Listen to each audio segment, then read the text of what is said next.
वारिस, बेटी एक वरदान।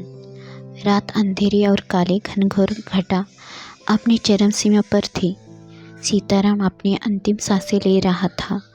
देखते ही देखते उसका समय पूरा हो गया और वह इस भौतिक संसार से विदा ले चुका था।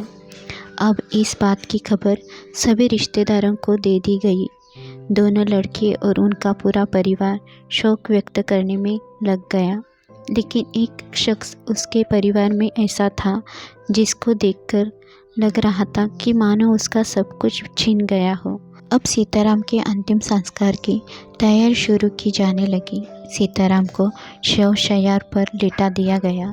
सभी लोग शोक मना रहे थे।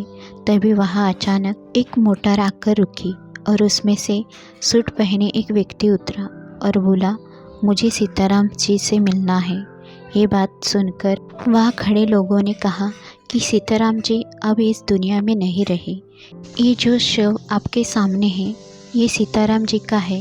इतनी बात सुनकर वो व्यक्ति बोला, मेरे पैसे दिए बिना सीताराम जी नहीं मर सकते। सीताराम ने मुझसे 2 लाख रुपए कर्ज लिए थे। मुझे मेरे पैसे चाहिए। मैं तब तक इस अर्थी को नहीं उठाने दूंगा जब तक कि मुझे मेरे पैसे नहीं मिल जाते। अभी ये सब बातें ही हो रही थी कि तभी वहाँ एक और व्यक्ति अपना कर्जा लेने पहुँच जाता है।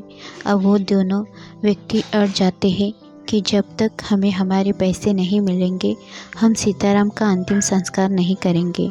वहाँ इकट्ठे खड़े सभी मोहल्ले एवं रिश्तेदार तमाशा देख रहे थे।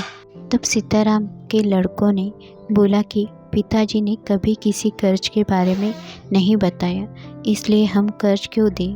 बेटों की यह बात सुनकर सभी रिश्तेदारों ने भी अपना पल्ला झाड़ लिया कि जब बेटे ही नहीं दे रहे तो हम क्या कह सकते हैं।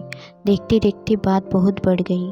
सीताराम की बेटी से ये सब नहीं देखा गया और वह तुरंत सीताराम के शव के पास आई और अपने सारे जेवर गहने उतारकर उन दोनों व्यक्तियों को देते हुए बोली, आप लोगों से जो भी कर्ज मेरे पिताजी ने लिया था उसको मैं धीरे धीरे उतार दूंगी।